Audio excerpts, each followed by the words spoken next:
You know what I love? Marvel movies. They're just so great. They're full of all this action and heroism and support for the status quo.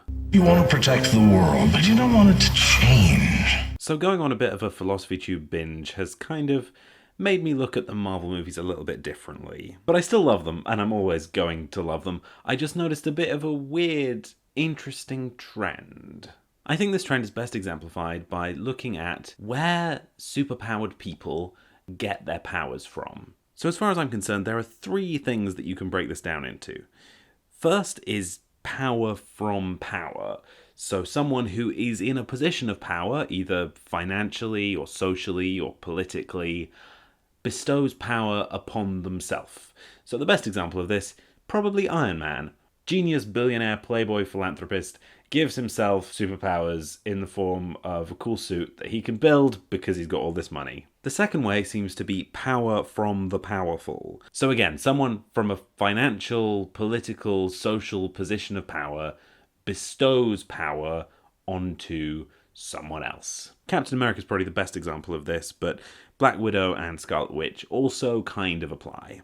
The third and final way is powers by accident. I'm going to stick mainly to the Marvel Cinematic Universe. This would apply to the X-Men, but rights deals. The best examples of power by accident are Spider-Man, the Incredible Hulk, that kind of thing. Tends to be science experiments gone wrong. People can also be multiple of the above. Spider-Man got his powers by accident, but he's bestowed the suit by Tony Stark. Thor and Black Panther fit into multiple categories as well because they were both accidentally born into power and then used their power to get more power, which was kind of bestowed upon them by someone already in power. It's a whole bunch of power. So yeah, it's a bit weird that no one really does what Iron Man did in Iron Man 1, building a cool super suit out of bits and pieces, unless they're already in a position of power. If Tony Stark can build it in a cave with a box of scraps, then why can't a non-rich person? Tony Stark was able to build this in a cave with a box of scraps.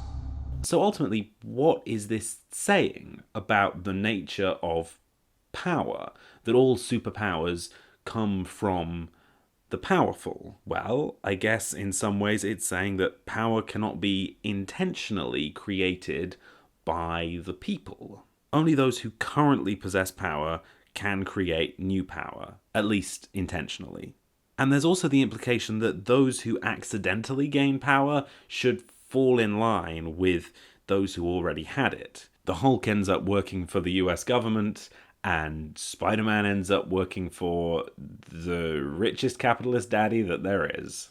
Arguably, this is a pretty good parallel to the business world. Most people who are incredibly rich were born into wealth.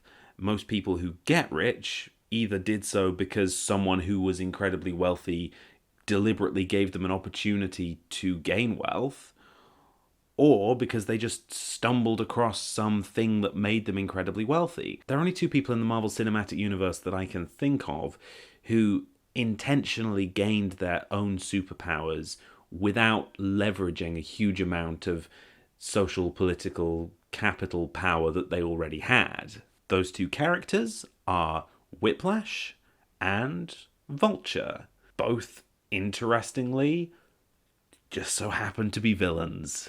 I would argue that this trend is actually part of a broader trend in Marvel movies to support the status quo. What currently is the state of things is considered normal. You believe in peace, then let us keep it.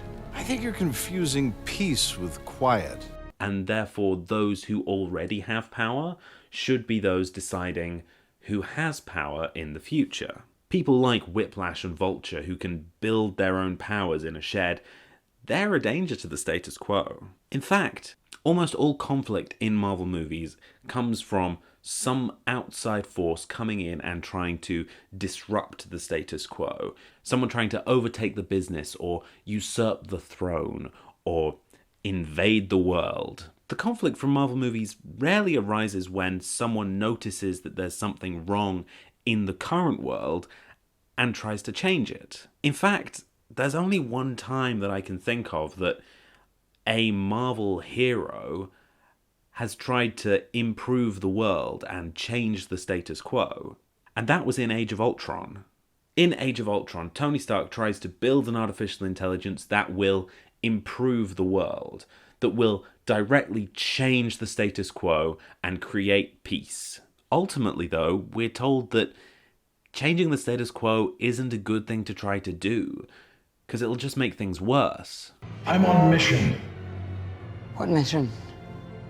Peace in our time. I think this idea of supporting the status quo might explain the slightly weird experience I had watching Black Panther. The audience that I shared my screening of Black Panther with was incredibly invested in the film. There were cheers and boos and celebrations and all that jazz. But when the villain, Killmonger, died, the audience complained at the film.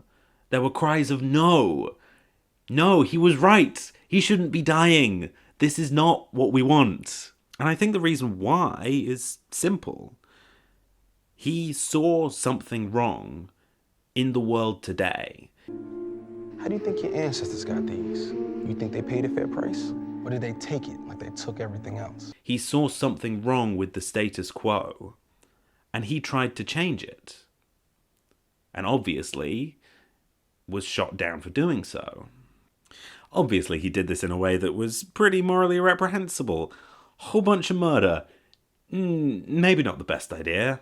But the ending of Black Panther, when Wakanda opens its borders to the rest of the world, that's the closest thing we have to a serious change in the status quo that is deliberately affected by the heroes. But of course, even that doesn't really question the power structures that already existed. The change is enacted by a literal king who literally inherited his power. So yeah, that's some interesting stuff that I've been thinking about, how the Marvel Cinematic Universe kind of reinforces the status quo. A lot of these ideas came from videos on Philosophy Tube and also some summaries of the book Manufacturing Consent. I will admit I've not read the book.